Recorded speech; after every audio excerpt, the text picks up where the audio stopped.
Hello guys, so good afternoon. Ito, we're back. Ayan. Alright, so nakikita nyo ba yung problema niya? Ayan, nag-overflow na. So, sabi ng iba, nasasayang daw yung ink nila. No? Kasi, nagsosobra na daw, parang may butas o ano. Pero yung pinakang problema niyan, isa lang naman yan. Yung tinatawag na waste ink. Combination na yan ng cyan, magenta, yellow, and black. So, waste ink na ang tawag doon. Ang problema nito ay waste ink pad. Ano? Right? So, this is Epson L3210. Alright. Epson L3210. Yung problema niya ay waste ink. The same time, may problema siya daw sa cyan. So, wala daw output yung cyan. Ayan, napakadumi na. Tinanggal ko na yung tornilyo niya. Ito. And, yung ang nagdala nga nito dito as in totally, parang naligo na siya sa, sa ink. No, waste ink.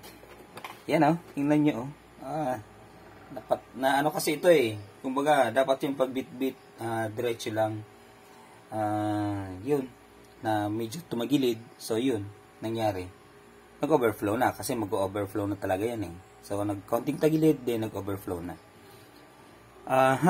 Ayan yung waste ink pad, yan yung papalitan natin. Wait lang. Sige, let's continue. So, yan, wala tayong gloves. So, gamit na tayo ng plastic. Ang pinaka-purpose nito para hindi tayo madumihan or hindi madumihan yung kamay mo. So, kanina nadumihan na yung kamay natin. Yan, So, syempre, kung pumapasok ko na school, madumi yung kamay ko. Okay, yan naman. So, yan. Gawa na lang natin ng paraan. Kung wala kang gloves, kuha ka na ng plastic din. Yan. Ayan, may tornilyo pa pala to dito. Tanggalin ko muna yung tornilyo niya.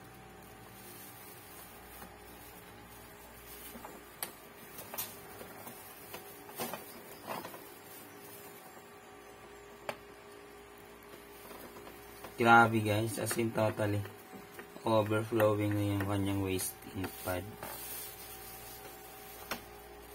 Alright. Ito yung maduming trabaho sa printer.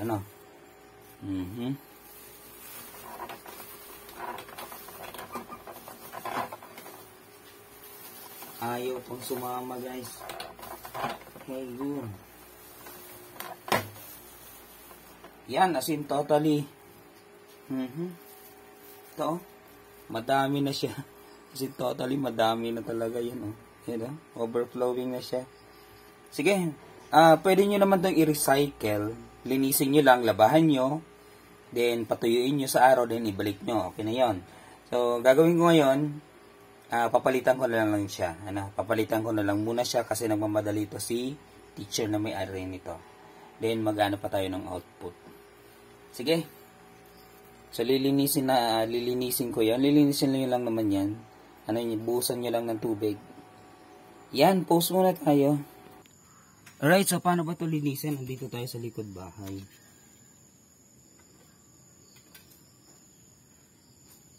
Of course, kailangan nyo ng tubig. Yan. So, hindi masyadong malakas yung pressure, Kasi pag masyadong malakas, pwedeng mabasahan nyo lahat. Careful lang, dapat nakaganito lang siya. Yan.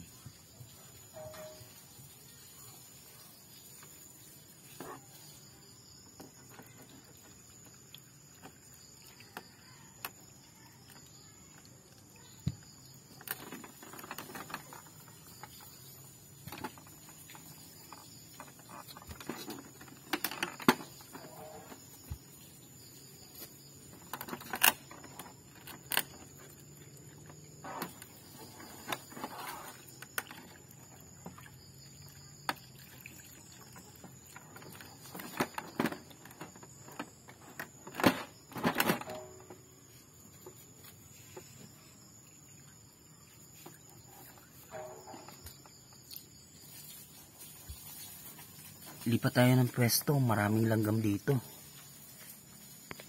Yan, continue tayo, masakit sa paa yung langgam. Ako naman.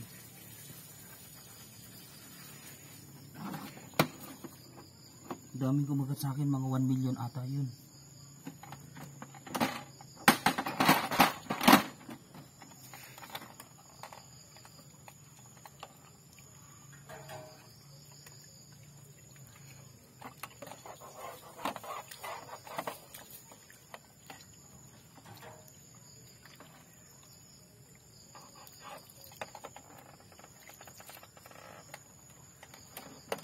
ganyan lang yung paglinis din sa ilalim.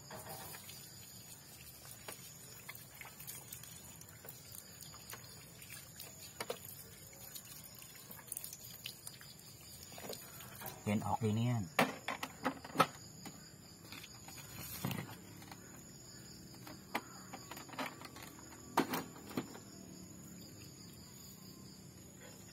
Then eto din, linisin na natin.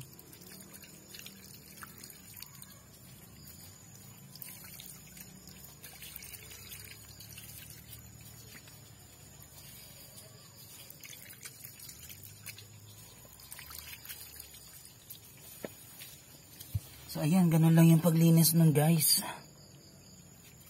Post natin. Alright, so ayan, continue tayo guys. Yan, medyo malanggam dun sa labas. Kinagat ako, nasa 1 billion ata yung kumagat sa akin. Naku, yung pa ako namamagana guys. Then yan, punasan natin. So, patuyuin natin. Tumagitan ng pagpunas.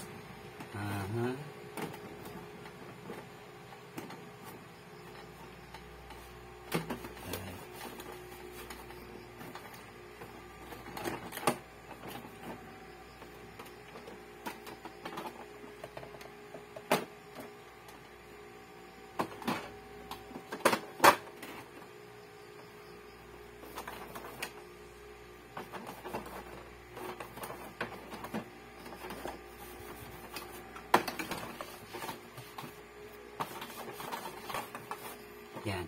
So, kahit hawakan mo yan, punasan mo ng kamay mo, wala nang ink. Wala nang waste ink pa. No? Right? Yan. So, palitan na lang natin ng waste ink pad. Sige, continue tayo. Alright? So, eto. So, mayroon na ako dito. Ito yung dati kong nilabahan na waste ink pad din. Ayan, puti na ulit siya. Then, ito yung kanyang lalagyan. So, papatuyuin nyo lang siya sa sikat ng araw. Yan. Right?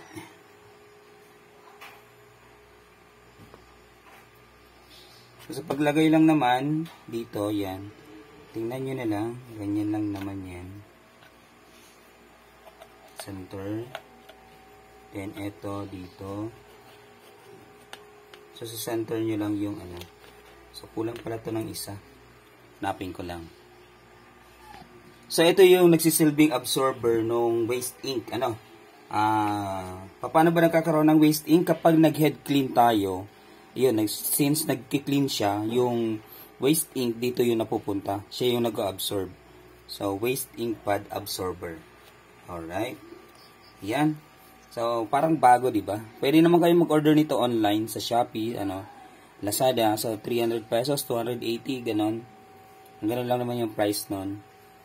So, pag naglilinis ako nito, ang charge ko nito, kung linis, as in totally linis lang, then bibilad sa araw, so, yun, 300 pesos yun. Kasi, recycle ko lang naman. Pero kung bibili talaga totally sa online, of course, kung ganon, then mag-a-add lang ako ng shipping fee, then, yun. Charge natin 150 para sa labor. Right? 200 ganon. Kasi madudumihan ka eh. Ayan, lagay na natin. So, lalagay nyo lang to. Ganito lang.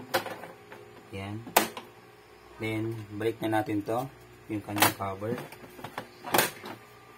Then, yung kanyang oops. Kalimutan tayo. Yung kanyang tornilyo sa loob.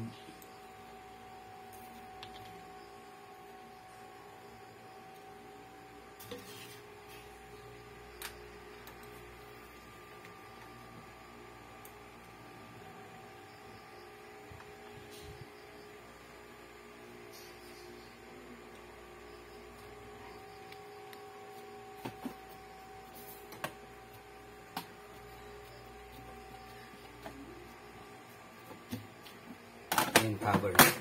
Right? So, yung tornilyo nito. Madumi na pala to.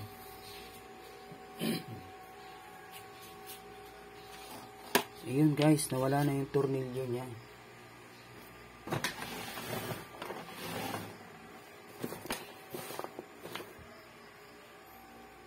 Ito. Yan.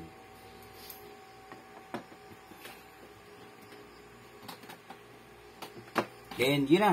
Okay na. So, ganun lang yun magpalit ng wasting pad. Yan, sana may natutunan tayo. Yan, thank you so much guys. Peace out.